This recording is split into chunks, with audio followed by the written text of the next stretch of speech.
I'm continuing my project of testing some lower price carbon mountain bike wheels, the ones made by Tuff. And these are the ones that I showed in my recent video of taking them out of the box, and I got some weight. Since then, I've taped them up, so I've got some stands taped. And by the way, I spoke to the guy of Tuff Cycle, and he basically told me that they don't really like to include tape because everybody uses different kinds of tape. Some people may not want to go tubeless, they just want to maybe put in a regular rim strip, or they may want to use a different kind of rim tape, so I get it. So I did get some stands, 21 millimeter tape that I put on these wheels, and I did put on the valve stems, of course, that came with the wheels. So tonight we're going to air them up as tubeless, and that's really important because if a tire is really hard to get on and it doesn't air up well as tubeless, then the project is not off to a good start. So this is really phase one of testing these wheels. Before I try to air these up as tubeless, I want to talk about some of the features of the Tuff wheels that I got from one of the guys that works there. And by the way, these are carbon 29er mountain bike wheels for cross country. And they did include a cross section of the wheels, which looks really nice. You can see what the cross section looks like. So you don't see the bead socket technology that Stans uses, but we'll see how these go up as tubeless. Now, one thing that's unique about these wheels, as opposed to some other carbon wheels at a lower price point, is the fact that the holes, the spoke holes of these are molded and they're not drilled out. And they're also reinforced with metal, and Tuff says that that metal reinforcement around the spoke holes distributes the spoke load over more area and more fibers, and they say that this design results in a stronger structure which requires less material while remaining a strong wheel. Tuff also boasts of high quality surface of the rims, which do not require sanding, fillers, or painting. So the tires I've decided to use on these wheels are the Schwalbe Rocket Rons. I was going to use the Vittoria Mezcals that was on my current cross-country bike, the RKT9, but I've got these, and so I'm going to put these back on because I don't want to be switching tires back and forth. So I've got a brand new Rocket Ron, and I've got a used one that's already been on a wheel. So I want to see how a brand new tire goes on. I really can't stand when tires are super hard to get over the bead of a rim. So this one will go on the front wheel. Okay, so the brand new tire is pretty tight. Got to use a tire lever. I don't like using tire levers. I don't have to, but sometimes on a brand new tire you do. Alright, not too bad.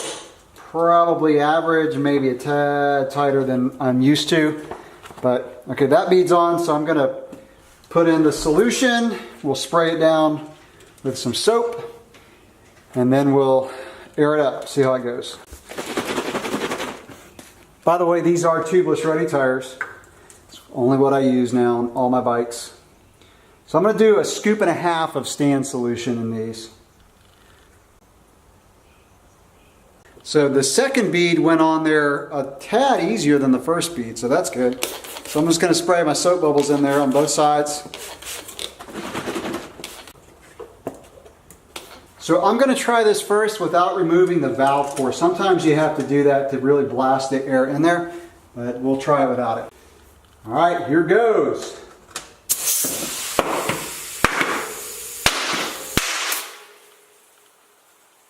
Sweet. I think there's one more bead that's got to pop. I hear some leakage.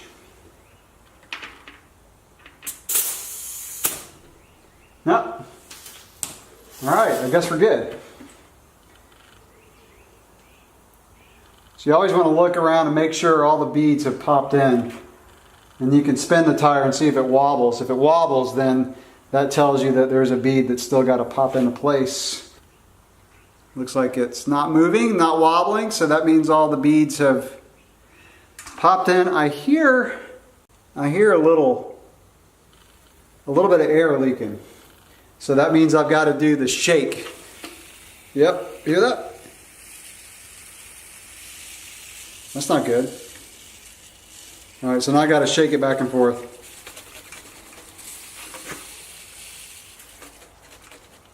I got it. All right, so I'm gonna do the back, and then we're gonna let these sit. I'm gonna let these sit overnight, and we'll see how they look in the morning. That's the real test, right? Is to make sure that they hold air overnight. So, all right, let's do the back one. All right, so the back one, like I said, this tire has been used before. That bead went on a little bit easier since it's not brand new. I still did have to use the tire lever. So, but that went on easier than the front. Okay, so the rear with a used tire, I still had to use the tire lever for both beads. Same drill, I've got the solution in, soap bubbles on, see how it goes.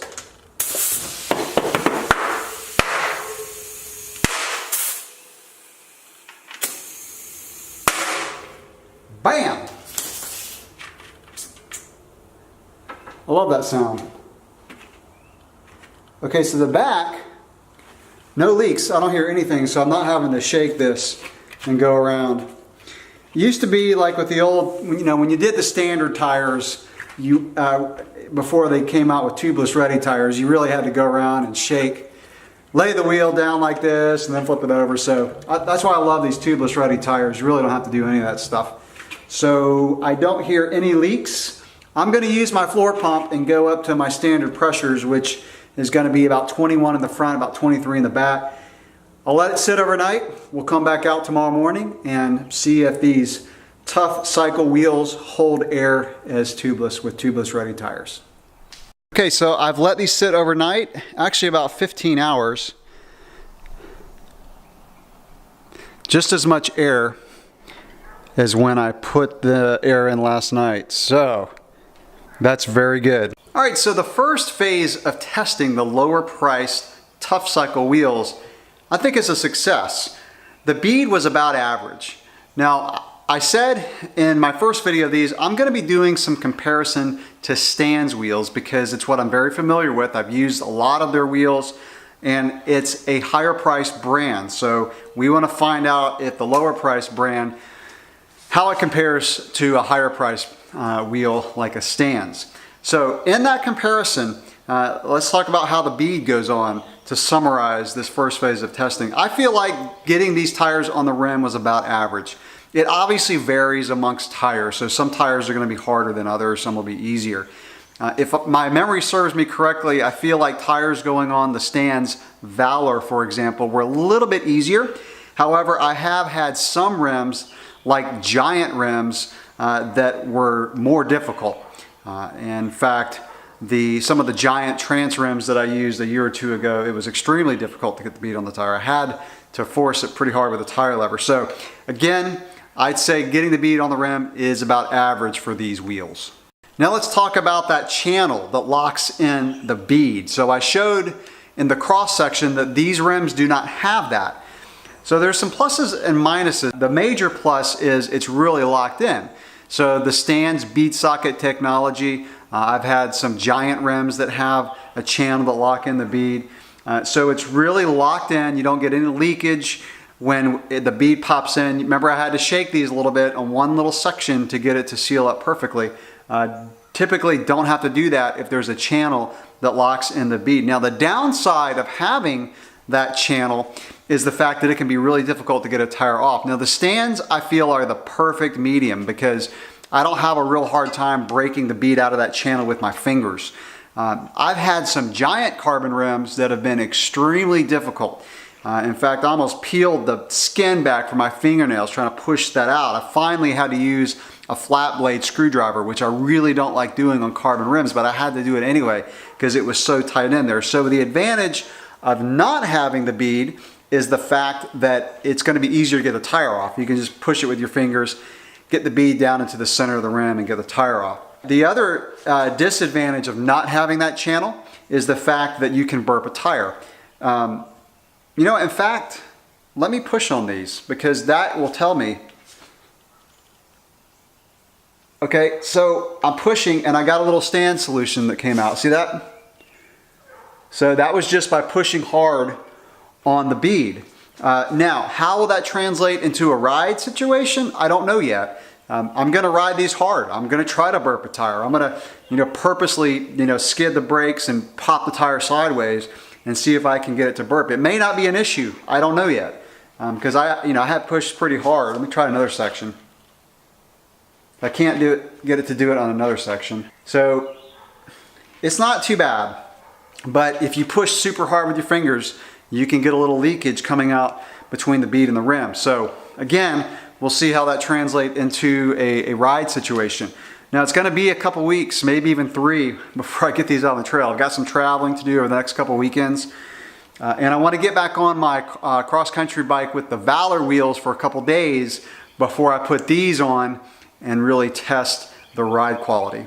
So that'll wrap up this video of looking at the lower price Tuff wheels. Again, a carbon 29er wheel set. Like I said, I consider the first phase a success, and that is just getting these ready to ride. So stay tuned to my channel. We're going to put these to the test. Any questions or comments, drop them below. Thanks for watching.